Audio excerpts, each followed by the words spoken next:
একটি শান্ত গ্রাম।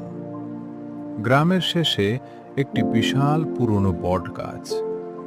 সবাই বলে রাত হলে ওই গাছের কাছে কেউ যায় না। ওই বট গাছটার কাছে রাতে যাস না, সেখানে কেউ ডাক দেয়। ভূত নাকি দাদু? কে জানে, তবে যারা গেছে তারা ভয় পেয়ে পালিয়েছে।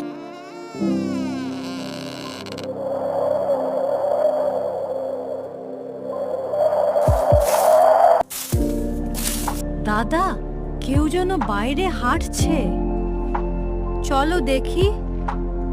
তারা দরজা কাছে গিয়ে দূরে বট গাছের নিচে একটি ছায়া দেখা যায়। পরদিন সকালে পুরো গ্রামে আতঙ্ক ছড়িয়ে পড়ে।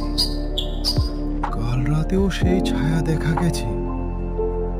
ওটা নাকি এক হারিয়ে যাওয়া ছেলের আত্মা। বহু বছর আগে একটা ছেলে হারিয়ে গিয়েছিল ওই গাছের কাছে।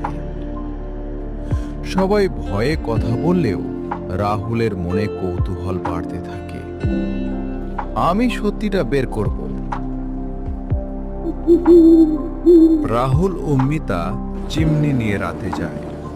চারদিকে কুয়াশা। হঠাৎ অজানা কণ্ঠ। কে এসেছে? দাদা, চলো পালাই। না, আগে দেখি।